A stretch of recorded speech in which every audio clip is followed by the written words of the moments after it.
I completely forgot about that since you mentioned that. Okay, members, let's call this meeting of the Alternative Educator Preparation Application Review Committee to order. It is 1:04 p.m. Good afternoon. Thank you for being here. Melissa, can you take the roll? Yes. Joshua Aragon. Present. Marisol Garcia. Present. Terry Maurer. Kimberly Peasley. Here. Kristen Reddy. Present. You have a quorum. Thank you. Thank you all for being here. I'm going to give a little bit of a background on the process that got us to this point, and then talk about how we're going to move forward in this committee, and then turn it over to representatives from Teachers of Tomorrow to give a brief introduction, and then we can dive into the process.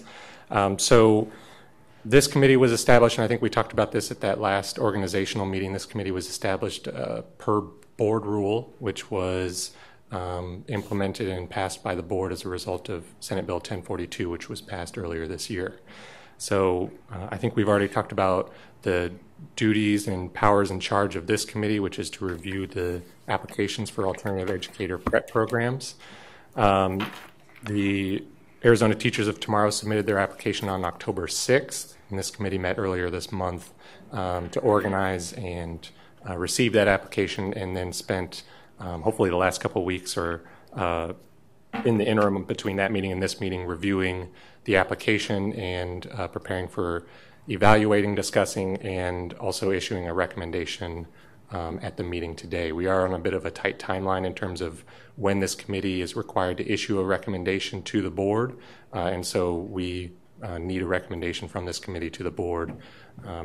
The committee has a couple options in terms of those recommendations. We can get into that a little bit later, but broadly it's recommending approval or recommending denial. The board has the option then to grant approval or grant denial or grant provisional approval. That provisional approval would allow the applicant to operate for 2 years, and then the applicant would have to correct any deficiencies that the board identifies before issuing full approval. If the board opts for denial of the applicant in the application, then the applicant has within 60 days of that denial to correct deficiencies and may resubmit for reconsideration. So I just wanted to give this committee an idea of the process up to this point, and then what would be happening after recommendations are issued. We have, I think now would probably be a good time to introduce folks from Teachers of Tomorrow to give a brief 3-minute introduction as part of the call to the public, and then we have another request to speak form for the call to the public prior to going into the applications. And then when this committee starts the evaluation and discussion amongst itself about those applications, feel free to ask Teachers of Tomorrow any questions that you may have. So are there any questions up to this point? No. No. All right.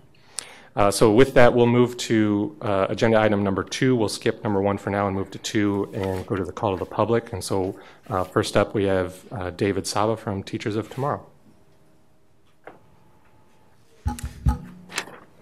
Good morning, members of the committee, and thank you for reviewing our application and having us here today. We're excited to be here. I'm Dave Saba. I'm with the Teachers of Tomorrow. Teachers of Tomorrow started in 2004 in Texas as Texas Teachers. Since that time has certified over 42,000 teachers and placed them in schools and been hired in schools. The program has had a really outstanding track record, and last year we actually recruited, certified, trained, and placed over 7,000 teachers in schools. 2 years ago, it was decided that we needed to move outside of Texas, that we had a really good program. There were enough teacher shortages across the country that it was time for us to move out into other states. We then began an analysis of those states to figure out which states had the best opportunity for a program like ours to expand. And since that time, we've been accepted in Nevada, Florida, South Carolina, Michigan, and Indiana. And then Arizona was the next state on our list to look at. We have been reading about the teacher shortages in Arizona for the better part of the last year, looking at the regulations and then looking at the standards to ensure that we could meet those standards. And then we put together an application, customized that program for Arizona, and then brought that application forward. In the meantime, Senate Bill 1042 happened and everything got really kind of interesting in the state. ABCT got kicked out and then came back in. You've got a new opportunity that apparently has now had over 2,400 people using the experience, the work experience option to get into teaching. And so it actually is a very interesting time to then try to come into Arizona with so many different options. But the fact remains there were still a lot of empty classrooms at the beginning of the year, and that's where we think we can help. We do a lot of work on recruiting. We make sure that we go out into the community and we recruit locally. The average age going through the program is 32.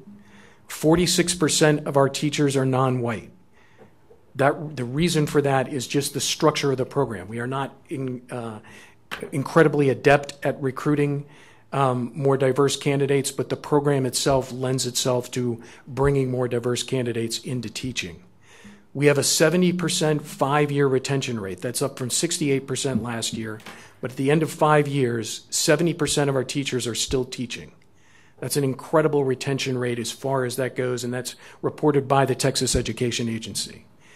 And then there was a huge study done on the efficacy of alternative certification versus other certification programs in the state of Texas, done by the University of Texas. That study found that teachers coming through our route and all alternative routes were as good as teachers coming through regular routes. That's the marketing way to say that. The statistical way to say that is there's so much variation within programs, you can't tell variation between programs. So we have put together an application. We have a really good track record of what we do. The program, our founder, when he founded the program, believes that if we're not successful in placing people, that we should not be rewarded. And so the way the program is structured financially is candidates pay us $295 up front. That gets them all of what they need from us to earn their initial license. They don't pay us another dime unless they seek and get a teaching position. If they never earn a teaching position, they never owe us any more money. They don't pay the bulk of their tuition until they actually secure a teaching position and begin teaching, and that's when they owe us the rest of the tuition, which is spread out over the first 10 months of their teaching. So they only pay $400 a month after that once they get a teaching position. If they were to somehow have to move from the state during that first year, they would not owe us any more money additionally. We believe that if we don't get them a teaching position and they don't succeed in that teaching position, we shouldn't get paid. That's why we also work extremely hard with our district partners to make sure we understand what their needs are and that we meet those needs. So we have advisors that work with our in-state staff to make sure we understand where the need is in each one of those districts so that we don't have somebody trying to become an elementary teacher in a school district where there's a waiting list a mile long to become an elementary teacher. We help make sure that they understand here's where the need is, here's where your skills match up with that need, and then let's make sure that we can get you trained and certified in that area, in that geographic area, so that we're starting to help address the teacher shortage in Arizona. So that's kind of how we work. One of the other things that's not in that, we are in year 2 of our CAPE certification. So we are on this quest to continually improve our program through the CAPE process. The optimist in us would say that we would be done in the next 2 years. It's more realistic that we'll probably be done in 3 years or 4 years when we complete that process. We're in the data gathering phase right now and working very closely with CAPE to make sure that we're doing everything correctly so that we can continue to be a great program. That has already created a number of improvements to the program, specifically in the curriculum that we have. Today I've also brought with me Ann Kucera, who's our Director of Curriculum Instruction, and Lauren Poe, who's our Director of State Operations. Obviously, Ann is in charge of all the curriculum, will answer any of the curriculum questions. Lauren is really that person that interfaces with the state, and Terry and his team to make sure that everything our teachers need to do, they've done to get their license, and to make sure that all the coordination happens with the school districts. So thank you again for considering our application. Thank you for having us here, and we look forward to answering all your questions today. Thank you. Next up, we have Dr. Lomeli.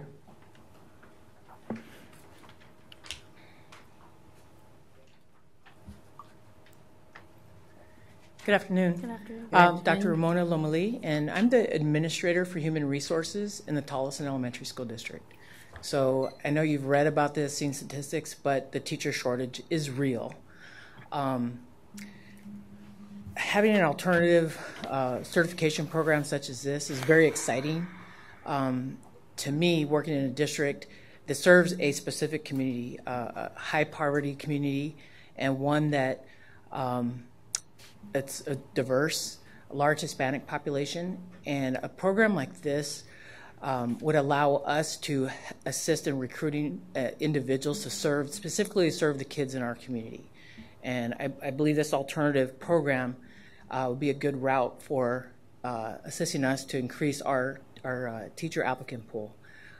Reality for us in HR is we do find candidates, but they're not often prepared to work with the student populations in our communities. So a program, an alternative certification program such as this that is affordable, it provides, I believe, really a good opportunity to increase not just the teacher population, the teacher pool, but specifically those that are prepared to work with kids in our community. Excuse me, Catcher? Yeah. Are we permitted to ask a question? Not necessarily during the call to the public, no, but Okay. I think once we move to agenda item 1, then I think you feel free to call up who you would like. Okay, thank you. That. I would be willing to stay if you needed to ask me a question. That'd be great. Thank you. Thank you. Thank you. So that's all the call to the public we have. Members, I wanted to mention that unless Member Maurer joins us shortly, we do have a hard stop at 2:15 as we lose a member. So I just want everybody to be cognizant of that. So the process moving forward, one option for the committee as we move forward in the evaluation of these applications is first to go through the elementary education application, which is item 1A. Committee members can discuss that application. We can go through each of those categories and ask any questions of Teachers of Tomorrow if we have any questions, and try to get those addressed. And then following going through that elementary education application, members can provide staff with their evaluation score sheets. We can take a short, very brief recess. Staff can compile those, average those across committee members for each of the categories, and then average those for a complete program score. Traditionally, for traditional EPP programs, a 2, which is qualified as meets, would warrant recommendation for approval, but that would be at the discretion of this committee. So I just wanted to offer that up as an option to the committee members, and if they have any amendments or concerns or questions about that process, we can talk about that now. All right. Let's do it. So with that, I'm going to move over here and bring up the elementary education application. We can start going through it.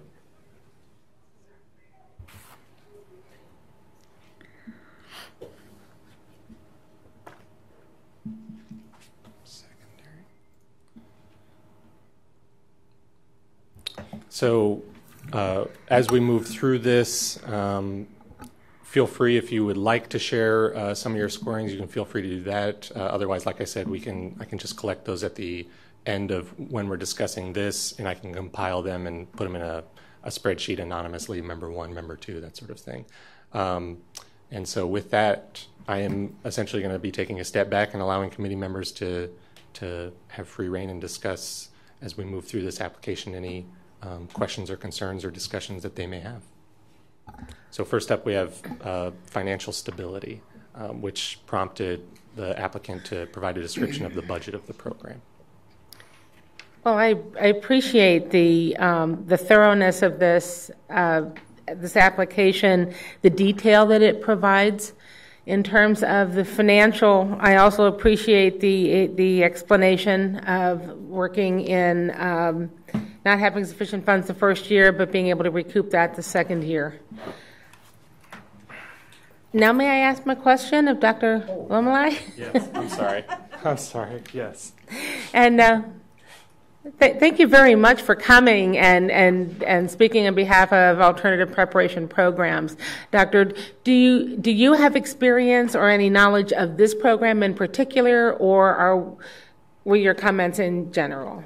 In general, I don't have specific experience about the program, although I've read about it. I've spoken to representatives of the program, and it's just very exciting to me as a human resources professional to be able to help bring in teacher candidates from my community and provide them an avenue that's affordable to get into the teaching profession. I know I see candidates that have a certificate, but they're not always the best candidates, and those are a struggle. We need to fill positions, but we really want the best and those that really care about the kids in our community. So it's exciting to me, the possibility of working with an alternative program such as this to be able to train educators to work in our community. Thank you very much. You answered one of the questions that I had at the end. How did the company get a list of districts? So thank you. All right, thank you. I appreciate that. I have a question, sorry. Oh, Sorry, I have a we have question. another Maybe question. you can answer it. So I work in the Isaac School District. I'm a middle school social studies teacher, but this year I did all the new teacher induction program work, and we're still working on that. And part of my question with this is, and maybe we can go back to the curriculum question with that, but your point to the fact that my district is very similar to your district. So your thought is that you'll be able to pull in more diverse, more qualified folks because of the less pay, I mean, the less money that it would cost to become certified instead of going to a traditional? Yes, that's one of the reasons. I mean, I go out recruiting, and to find diverse teaching candidates, they're just not in abundance. And you go to the universities, they're just not in abundance. I think this would be an opportunity to recruit diverse, potentially diverse teachers. But also, my thought is, if I could create a cohort in my district or in the West Valley where I'm located, and possibly in your district that you mentioned, and help in the training of these teachers and the induction of these teachers into the teaching profession. Every district's different. I know in our district there are students that it's a high poverty district, and you have to be exposed to that and understand that. I think sometimes that helps in your teaching. Okay. Okay, so can I ask them a question on this? Okay, so reading through the information and the different, are the courses that they're taking, are they done in order from 1 to 9, or is it whichever is applicable for the point? So I had a question about that. So the curriculum itself is organized around 6 main concepts, I guess is the best way to think about it. And the first one is the teacher, and we spend a lot of time on what are the expectations, because as David said earlier, our traditional candidate that comes into our program is 32. They're a job changer. They were not necessarily trained in a traditional education background, and so it's important for them to see teaching as the profession and not from when they were a student or when they were a parent. And so we spend time with that. Then they move into understanding about the learner, and so there are 4 or 5 courses that are surrounding the learner. Then we move into lesson planning, instructing, and evaluating, and so that makes up 3 more big chunks. And then we move into classroom management. After that, that's what we call the classroom preparation, classroom readiness. And that's not the full program, but that is the classroom readiness, so that when they do go into the classroom, they have more than just a little bit of an understanding, but they've got that foundational knowledge that they need. And then if they are not immediately hired or choose not to, depending on when they start, then they can move on into their training, which will involve primarily it's around literacy issues. And it's designed so that it can be done whether they're in the classroom or not in the classroom, but obviously it's better if they're working with real life children. And so we do the literacy issues, we do the language development issues during that time as well.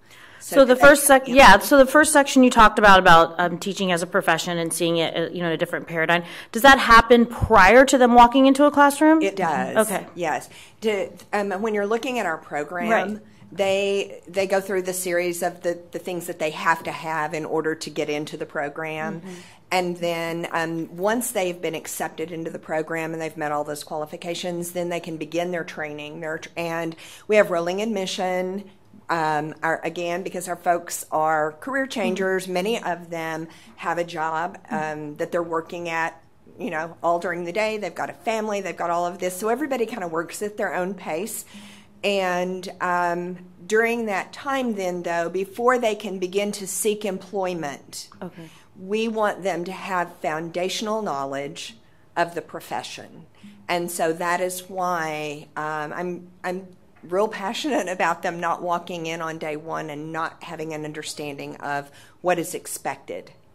And even, it's hard enough for a first-year teacher, mm-hmm. I think, but to really not have that understanding of what is a professional, how do I plan a lesson, why are my kids running all over the room, and it's because I didn't put classroom management procedures in place. So we really do want them to have all of that foundational knowledge before they begin to seek employment. So the reason why I had questions about that is that with as you called it, the folks using the work experience option, what we're finding is a lot of those teachers don't understand things like FERPA and what an IEP is, and so we're putting them in unique situations where they are getting in finding themselves personally in a lot of issue because they may have said something inappropriate in the classroom, but then B, the worse situation is having the students with somebody that might be there and then all of a sudden is gone because they didn't have any sort of background. So you're saying that they're not issued, or you all are not giving them the necessary paperwork to get the intern certificate until they've gone through that initial process. That's correct. Okay. So and it really does, the program opens up with the idea of what is a teacher, what is a mm-hmm. quality teacher, and those non-tangible things that make teachers really good, that the stuff that is in here. And then we spend, they have a 6-hour course, I believe, 6 hours, that's the Code of Ethics. And so, and that's based on the Model Code of Ethics. And so, and we go through, this is your responsibility to the profession, this is what this looks like. And there is a section on FERPA in there. There, throughout the program, we return to these big ideas. Mm-hmm. So when we're talking about accommodations in the classroom, that's a course that they take. After they've done their lesson plans, then we have a course on accommodation. And what is an accommodation? Why do you use them? What is it for? What are the different kinds? So we kind of go through all of that, and we return back to professional behavior, that this is not something that you talk about with your next door neighbor and all of those kinds of things. We don't ostracize children for needing accommodations. It's just a normal part of the way that we behave as professionals. So I have 2 more questions. Is that okay? Okay. Okay. So this may sound really bad, but you had mentioned the $400 they pay once they're in the classroom. I mean, this, just from my other background, that's a lot of money for a teacher. I mean, that's almost a quarter of their take-home salary in general, starting salary for teachers. That's a lot. It's almost as compounding as having student loans. A lot of teachers who are doing that. So that, not that it's not $400 is actually probably a lot less expensive than it would be going to school, but that is a little bit concerning. Is that walking into a classroom knowing that 25% of your check is probably going right off the back is just something to think about. I mean, we're 49th in the state, so it's just the teacher shortage is real, but so is the teacher pay issue. Yes. So just to speak to that, and I'm sure you're aware of that, but I definitely want to go on the record with that. Do you want to? No, we understand that as well, and we have in other areas worked, especially in the rural areas where the pay is even lower. Right. Mm-hmm. We have then said, okay, we may need to do this over 15 months. Okay. Because of that very issue. So, and some school districts have then decided to defer some of it as well. So we're pretty flexible in what we do in order to make sure that we are having a positive impact.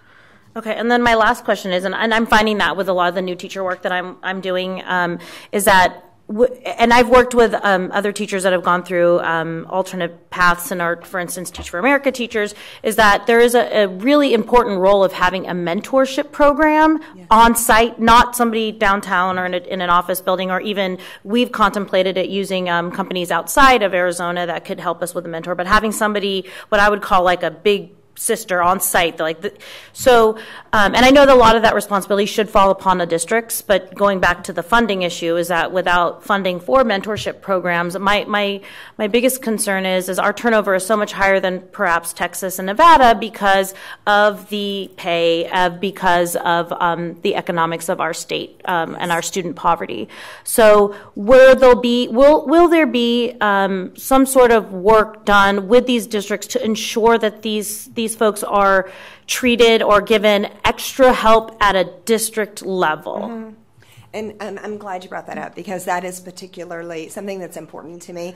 I was a high school principal for a long time. I was an assistant principal, middle school teacher, the whole 9 yards, 30 years of that.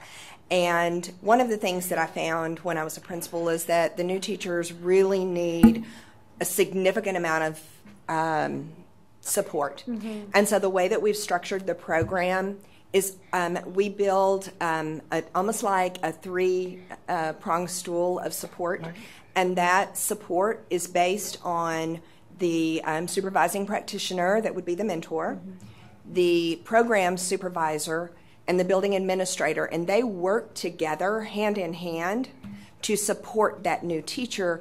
And the thing that's very beneficial with this is that the new teacher then is hearing the same language, whether that is coming from the building administration or from their mentoring teacher or from their program supervisor. So they're hearing that common language, and that involves a great deal of interaction between our company and the school district. And so we do build that. Additionally, both our program supervisor and our supervising practitioner, the mentor, we have a training program for them that they go through, and it's not, I would say it's not onerous. What we've tried to do is we've tried to talk to them about the expectations of working with a new teacher. Mm-hmm. Mm-hmm. We talk to them about some common issues that they may see, how to, and this, I don't call it this, but it's how to talk that new teacher mm-hmm. off the ledge mm-hmm. so they don't walk out on that day. And we know that, teachers get so frustrated, and particularly those who have it in their head what the first day is going to be like. And when it's not, they're not prepared for that. And so it's having difficult conversations. How do you work with your intern to maintain that relationship and also to guide them in the way that they need to be? And that's sometimes a very difficult relationship, especially if they're struggling.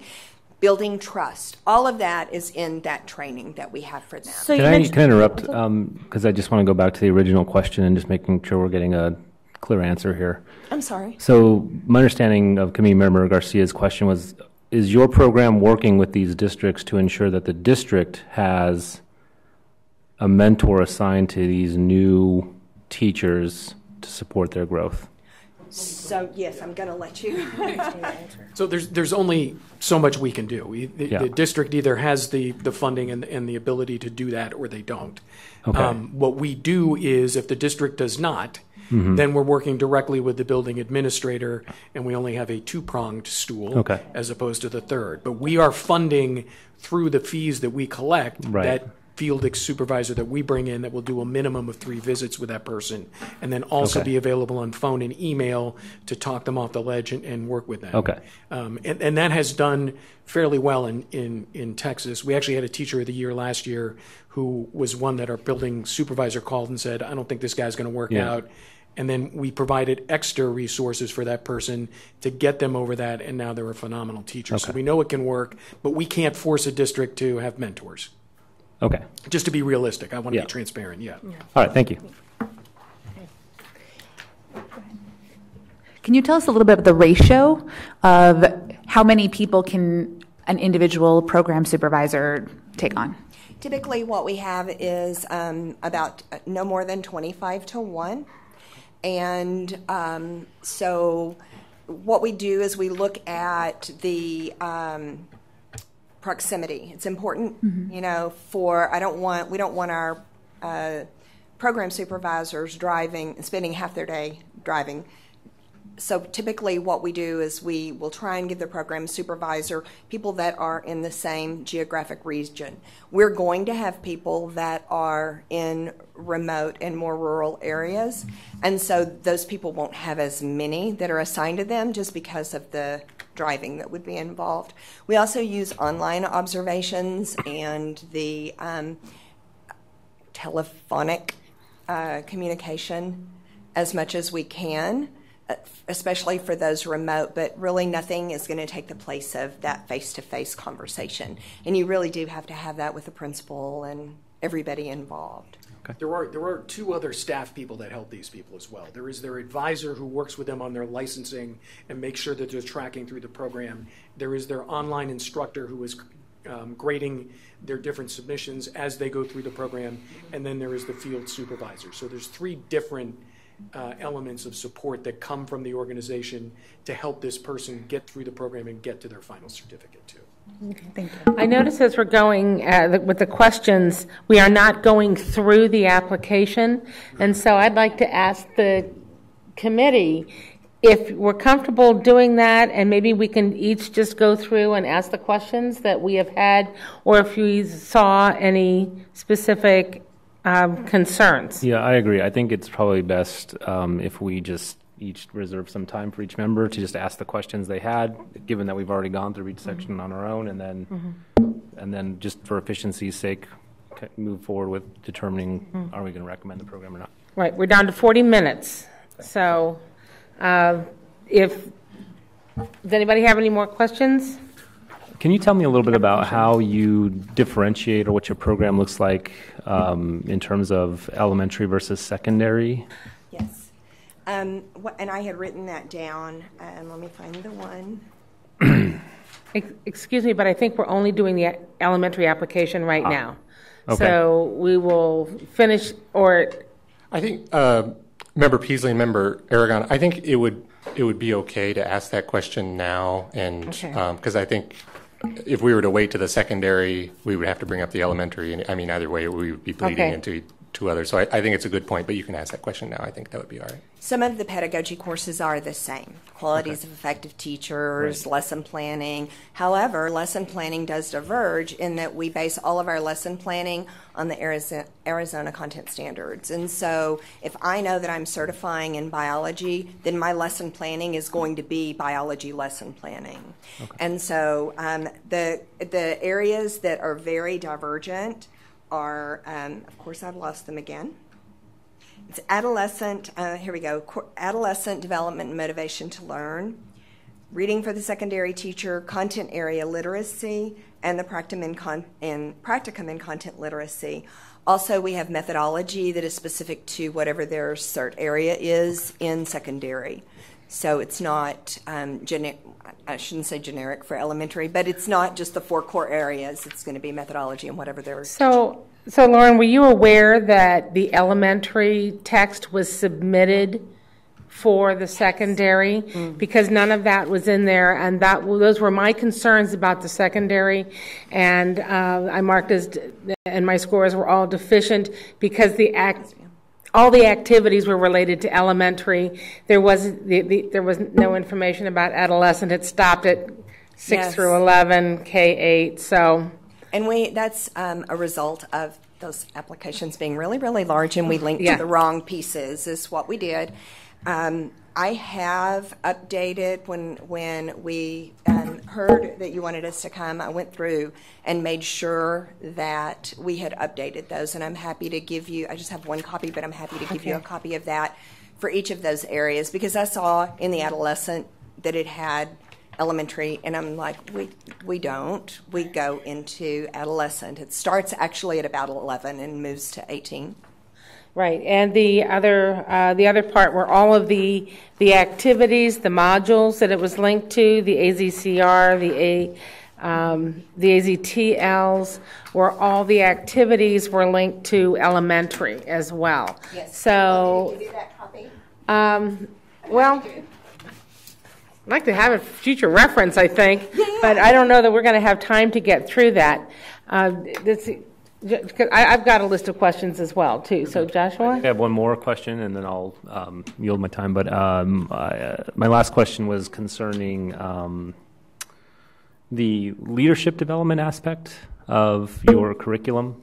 I saw a lot of portions of your curriculum that seem focused on collaboration with teachers and schools, and being a professional, a code of ethics, things like that. I didn't see as much information, I guess enough to clarify for me, how developing teachers as leaders was part of your program. Can you talk a little bit more about that? I will be honest with you, that is probably a little bit lower on what we teach than the foundational knowledge. And primarily that is because our folks are coming in with such zero knowledge. Many of them, it's been 15 years since they themselves were in a classroom. And so the majority of the program is spent on that. We do spend some time in the Code of Ethics in developing yourself as a professional and what that looks like. What if your principal asks you to, take ownership of a particular committee, what do you do? What does that look like? And so there's some of that, but that is not as high a priority as some of the other. Thank you. I have no more questions. Okay. Thank you. And if we look at Standard 2, the learning differences, a question that I had about the modules, I saw and really appreciated the spiraling that occurs in the curriculum as you go through the different modules. The personalized education plan lays it all out very clearly, and that was very, very helpful as I was going through the application. But what I noted in the module format, it says that the teachers will choose a subgroup, and the subgroups listed were special ed, ELL, gifted, talented, low socioeconomic. How do you assure that a teacher doesn't just focus in throughout all of the modules on an area of particular interest? As we look at it, not all districts have a significant ELL population, even though it is a very significant part of the here in student body in Arizona. But all classes do have gifted and talented, and they all do have special education students in them. And so how are you going to assure that your students hit all of those areas and don't just focus on preferences? Part of that is initially when we are explaining to them special populations in the classroom, we cover each of the different federally designated special populations. There is another course that comes after that that's meeting the needs of all learners, in which we talk about how you accommodate and modify instruction and develop your classroom so that you meet the needs of gifted and talented and students that are at risk in ELL and special ed and Title I students, all of that. So there is that. And then they move into, right from that, they move into lesson planning. And within the lesson planning project, there is an expectation that, and that's initially the lesson planning is fairly prescribed. And so there is an expectation, how will you modify this for your GT students? How will you modify this for your special ed? How will you modify this for, and they have to identify that throughout their lesson planning. The same thing occurs as they move further into the program when they began to develop units of instruction. And again, after we've done differentiated instruction, the expectation is that they have developed menus of learning, they have developed some tiered activities, and that regardless of the grade level, and it's really hard being an old high school person, my high school people would have said, you want me to do what? But the expectation is that they are providing choice in their classroom that will best meet those needs. And then for individual students who do have some type of formal accommodation, that's identified as well. Okay, and then another question about those 5 lesson plans that they developed early on in a project. Are those the same 5 lesson plans that are spiraled And then the unit, once they develop the 2-week unit, are those the same documents that are spiraled throughout? Yes, and we do it that way specifically because we have found over the years that our folks don't have a clue how to write a lesson plan. And I guess they think it was teacher magic when they were in school. And so we have to really hold their hand initially when they write their first lesson plan. They receive a tremendous amount of feedback. They submit. The online instructor says, think about this, review this chapter. That goes back and forth until they have met their 80% standard, which is 32 points out of 40. And then they take more coursework. They refine that lesson again. More of the feedback, more coursework, refine the lesson again. And now, if they have done their 5 lesson plans as a unit, just as they were doing it, then yes, they can develop that on into a 2-week unit. If they've not, the expectation is that they will develop a 2-week unit. And again, it's a lot of it when they first start, they're not sure what they want to teach, and so their lesson plans are kind of in different places. Maybe I want biology, maybe I want chemistry, so they're just it's just more broad than that. Okay, thank you. I really appreciated the learning environment, your section there, and I actually did give you a 3 points. Yay. On that. I thought that was very, very well developed. The content data analysis activity was also, I thought, was very strong. We don't see, many of our teachers are not able to analyze data, and you brought that in. That was an important element in this day and age, especially as we're working with the need for differentiating for so many different learners. Mm-hmm. And that, of course, that referral to the multi-tiered systems of support is in there. Mm-hmm. Didn't catch that, but I caught positive behavior intervention supports. Thank you. That was another strong area in looking at that classroom environment and the behaviors. You answered the question, my question I was going to ask about expanding to rural areas in Tucson, that this is your initial outreach. Mm-hmm. And thank you for bringing that up. I also did note that in the student handbook, and there are other documents, it makes mention of the provisional certificate. Yeah. Arizona no longer has the provisional certificate, so you'll need to take that out. Members of the Certification Advisory Committee were sensitive to that.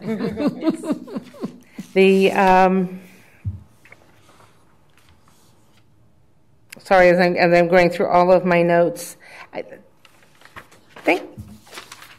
where are you in developing the Arizona principal and the Arizona candidate exit survey?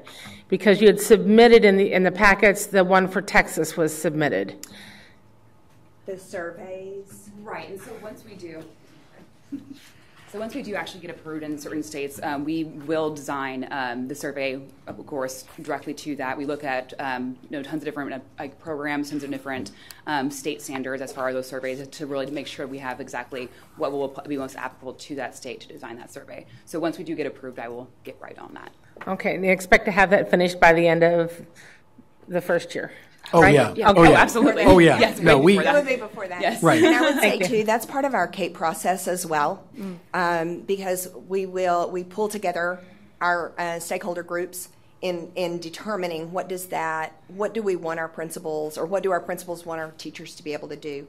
And so in building that, we're using that as part of CAPE as well. As well as ADE. We need ADE. I mean, most of the states that we work in, the state has a principal survey that they would like as well. So we just don't want to duplicate work and want to make sure it's a coherent data gathering. Okay.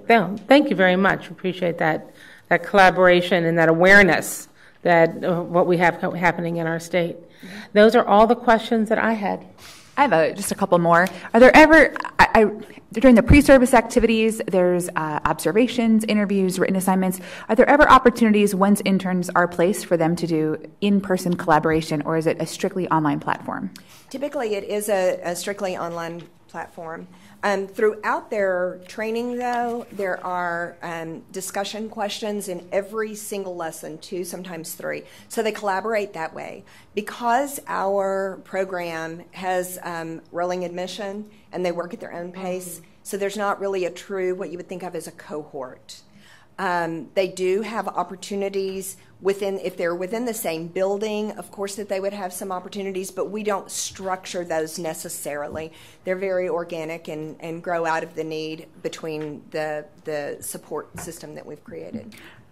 Thank you for mentioning rolling admission. So question, if there is a vacancy in October, which happens in the state of Arizona,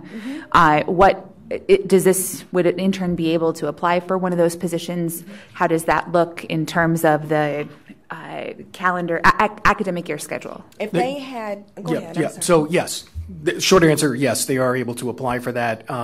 It really depends where they are. The way we work with school districts is we provide them updated lists of people who have completed the program or where they are at different phases of the program.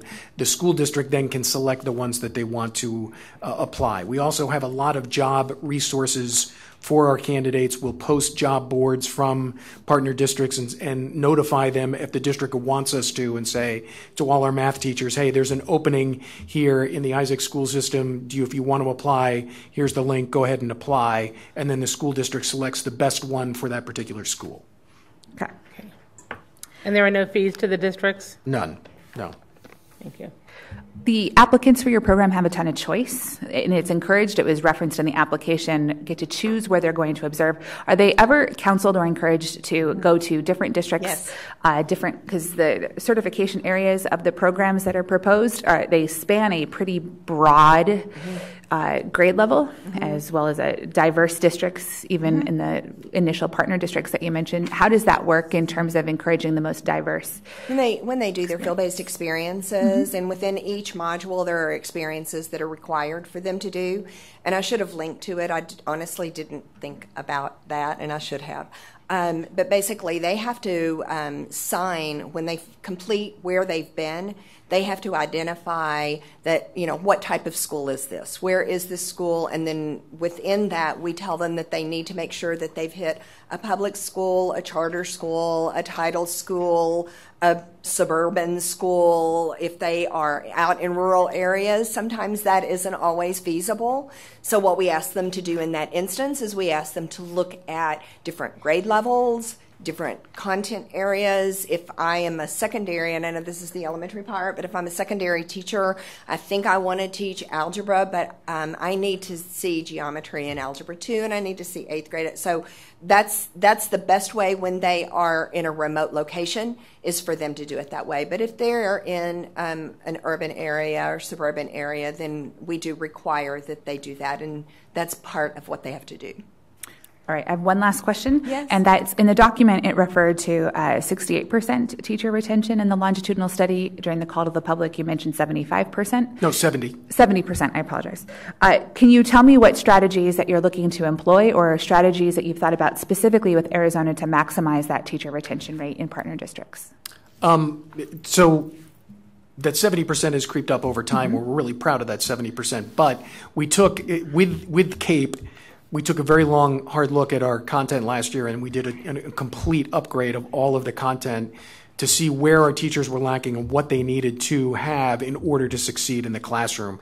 That's the benefit of what Arizona is getting right now, is kind of the best of 12 years of doing this and looking at what content our teachers need, as well as what field-based experiences they need. We have also developed with the teaching channel a series of videos that they can watch. So we've just really employed a much more increased support network.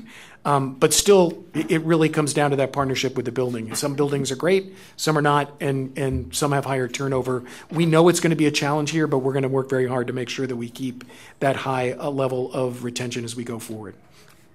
Thank you. I have no further questions. Okay, thank you.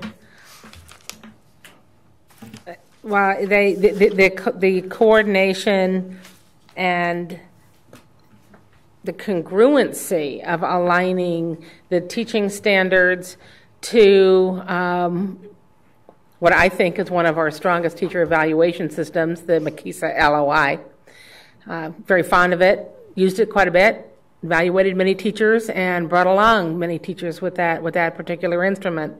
So to see your instructional program and your activities so closely aligned with those two documents was really impressed me. Good. And I think that's going to be very helpful. You hit on many of the areas that I see and I have seen as an evaluator of new teachers and continuing teachers, the areas in which those folks really and truly struggle.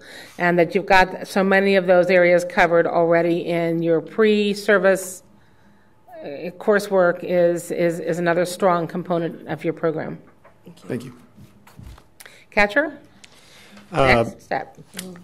Member Peasley, members, so right now, if one option that we discussed is I can compile your score sheets right now, and actually while I'm doing that, you can begin discussing the secondary application just to sort of consolidate time. So while I'm doing that, you can discuss the secondary application. I will compile the scores for the elementary, and then once I'm done with that, we can circle back to elementary and make a motion, unless the committee feels now that they feel comfortable making a recommendation without the averages of the scores. But that's the option we have on the table right now. Just to make sure that there's no one who wants to do this, I'm fine with my scores, but does anybody can we make any changes to the scores at this point? Does anybody want to make changes to the scores? No. Okay, great. I was fine with my scores. I would like to see the average first, please. Yes. Yeah, I will do that right now, and then I think, as I mentioned, just to sort of expedite our time here as we're on a crunch, if the committee can move and start talking about the secondary application while I do that would be great. As I said before, my concern was that the attached documents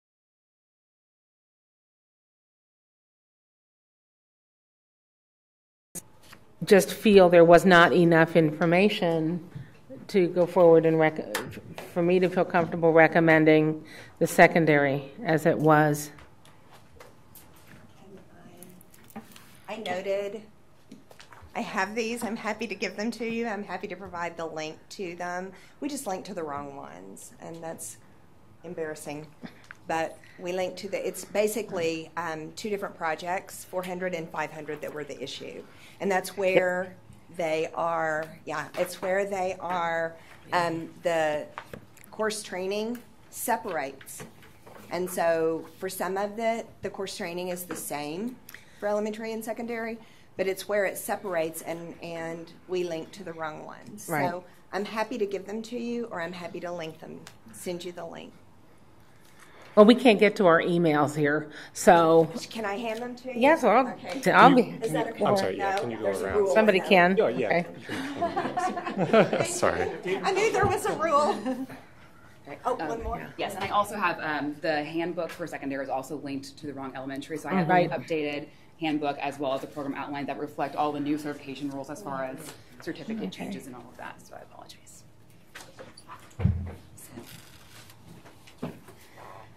I'm happy to answer other questions, or was that?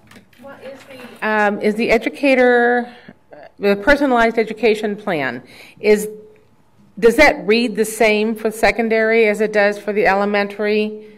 Are the you've got course module names, are they the same, or titles? No, they're going to be They're going to be different. They're going to be different too. Yes, directly Okay. for the secondary pathway as far as the amount of hours, the different courses, methodology specifically. So they're different. Thank you. I see, this is the examination. And that was something else I thought that was very strong in your application, the examination with not only the correct answers but the rationale that shows a great depth of knowledge and understanding. And certainly as the instructors are working with the teachers in this class, it also gives them some good guidance to provide consistent information to your teachers.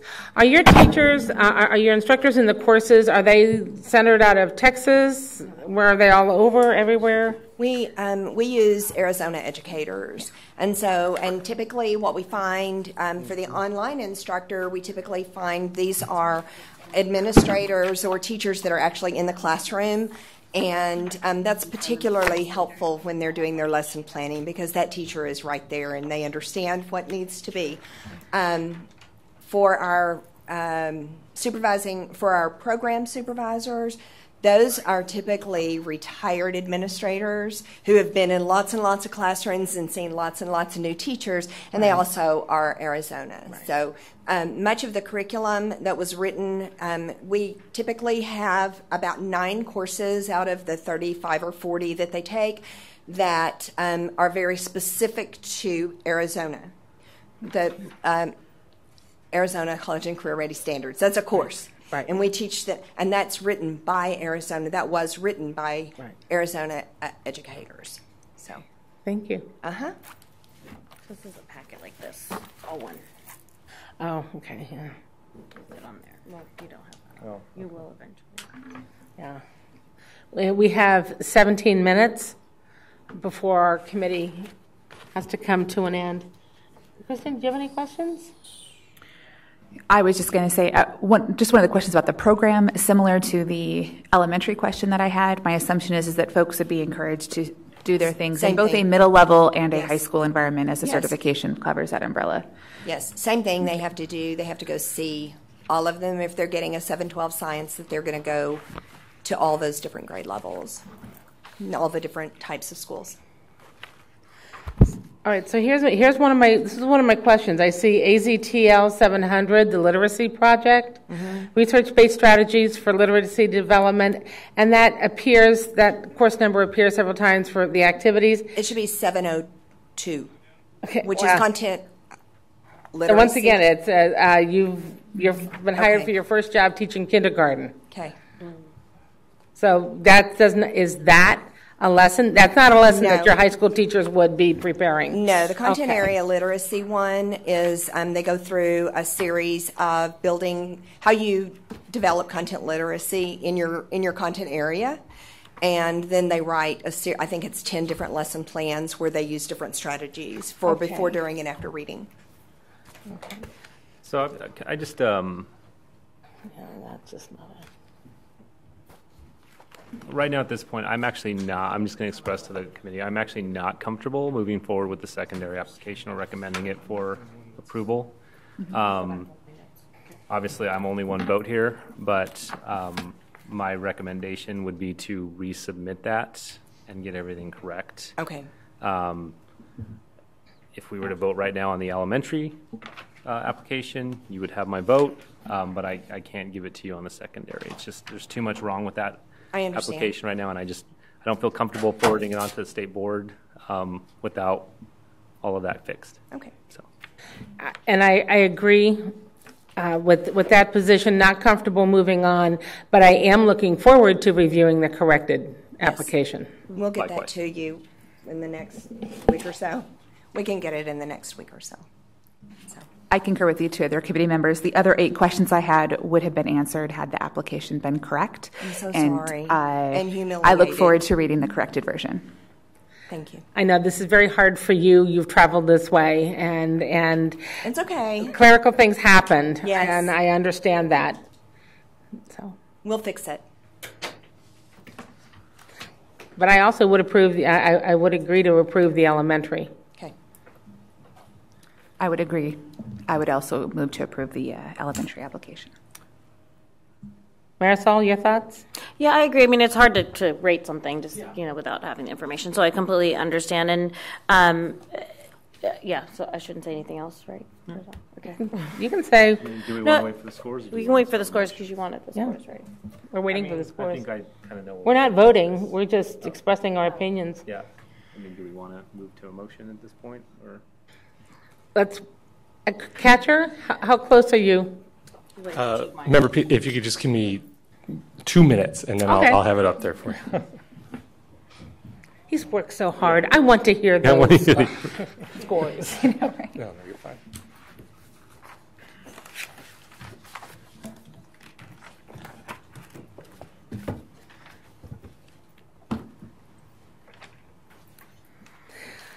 So are you enjoying our weather? Is it just as good in Houston as it is here in Arizona? It's so nice because it's not humid. Yes. In Houston, it's the same temperature, but it feels so much hotter. Right. Yeah, it is. I come from Pennsylvania, and you, sir, come from the Philadelphia area? No. but there's a lot of Sabas in that area. My family's from up in Massachusetts. Oh, okay. Yeah, the first Pennsylvanian I met when I was a kid said, there's a lot of Sabas up here. They're big in garbage. Oh, the Philadelphia. Oh, yeah. Okay. Yeah. Yeah. I'm from Pittsburgh, and my mother's family from Philadelphia. So we spent a lot of time in Philly. Yeah.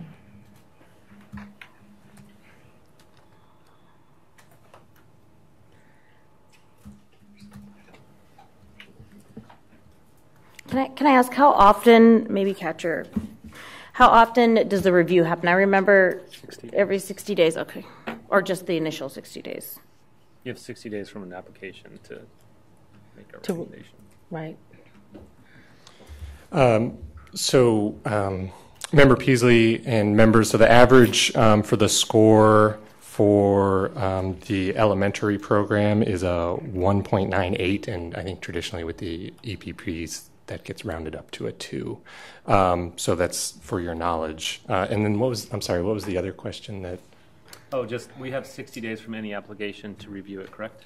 So remember, Aragon, if the board denies the application, then the applicant has 60 days within that date of denial to correct any deficiencies and then resubmit for review. Okay. I know that there's some discussion around the secondary program and what would happen, and I think in this case that could be resubmitted, it sounds like, pretty quickly, and then this committee could reconvene and take that into account and then submit an appropriate recommendation.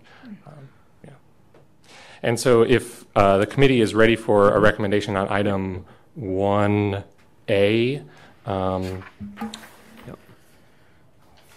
just one committee member needs to make the motion to. Correct. Yes. So the one member would need to make a motion, then we would need a second, and the motion would be the alternative. And I have this written out if somebody would like to see this.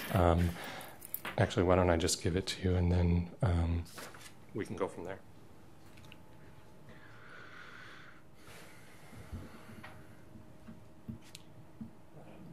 So whoever would like to make that motion. I'll do it. Can I ask one more question before the motion? Sorry. When I was saying how often is the program evaluated? I know the universities, yeah. So how often, because I've been at other board meetings where the rubric is out, right? Like there is one out for Monday. But how often is the program evaluated, and at what point does the state board as a whole look at that? Member Garcia, the rubric that was established here was developed by the department, and that was in board rule, I believe, is where they were charged with the development of this rubric. We can always work with ADE if there's suggestions on altering the rubric or modifying it in any way. But right now that's an ADE function. I'm sorry. What I meant is once it is approved or when it is approved, how often are they evaluated? Is it every 2 years, 1 year? Oh, I'm sorry. Do you mean the applicant? Yeah, okay. So the alternative itself. Yes, Member Garcia, my apologies. The alternative educator prep program needs to submit a biennial report. And in that report, they will have to include if they have any substantive changes in their program in that time, and also some other facts and figures on the program, and that comes back before the board as well. So, that's that avenue. And that's standard for all the EPP programs. Every 6 months. That's correct. Okay. Then I move that the Alternative Educator Preparation Application Review Committee recommend to the State Board the approval of the Alternative Educator Preparation Application of Arizona Teachers of Tomorrow Elementary Education Program. Second. All those in favor? Aye. Opposed? No, I'm going to say aye, but can I explain my vote? No, you don't like me. You abstain? I love you. Yeah. No, I'm voting aye, and I want to just explain that and explain why. I'm a second career person. I went through a traditional program. I understand the teacher shortage is real, but I also understand that my son is a 6th grader, and that is real. And in 6 years, he'll have to apply to college, and he will need to be ready for college. And I had a really hard time sleeping on this, mainly because I need folks in the buildings next to me. but I also need really great people next to me, because I almost feel sometimes it's a detriment to have just a warm body in a classroom. Actually, I think it's harder for the folks, veteran teachers around, to do the work. However, having a program that at least is talking to folks about differentiation and strategies and instructional and assessment and content standards gives me, allows me to feel that that's happening, but it also makes me feel better that after every 6 months we're able to see if that diversity is really going to happen. And to see if the work is actually going to happen. Because my concern is, especially with the weighting of schools and teachers on tests, that we are going to continue to burn out teachers, and if we don't support them in the way they need to be supported, we're actually destroying our best natural resource, and that's our children in this state. So I'm voting yes, because I want to have some confidence in that we're going to get some great folks through this program, and I'm happy to see how that goes specifically in my district. So I'll be watching. Right, thank you. The motion is carried. I'm not chair, excuse me. That's hard. For those of you that don't know, I do chair the Certification Advisory Committee, so I just kind of take it. That's okay. Member Peasley, it has been a great help to me that you've helped take charge in some parts of this committee. So now before the committee is a potential recommendation for the secondary program. And so if a member would like to make a motion regarding that, and then a second. You want to read it? Unless you want to make the same motion. I think you know where I want to go. Okay. I'll be happy to. I move that the Alternative Educator Preparation Application Review Committee recommend to the board a denial of the Alternative Educator Preparation Application of Arizona Teachers of Tomorrow for the secondary education program. Second. All those in favor? Aye. Aye. Motion carried. Thank you. Okay, members, thank you. That's all we have on the agenda today. For future meetings, this committee is sort of just going to meet as applications roll in, and that's sort of we're at the mercy of who submits applications. For this application, I would anticipate we might need to reconvene in the next couple months, so we'll be in touch on when we can do that to review that secondary application. And also, if the committee would like, we can elect a chair and vice chair at the next meeting. Just indicate that that's something you would like to see, and we can put that on the agenda. I think there was a feeling that maybe we wouldn't need that because this committee sort of meets as it goes, but I think based on today's discussion, it seems, and the way that the flow of the meeting went, I think it may be beneficial to have a chair. So, chair and maybe a couple of rules about discussion. And so with that, if there aren't any other questions or concerns, we can adjourn. Okay. Okay. So the committee is adjourned at 2:11. Thank you. Thank you.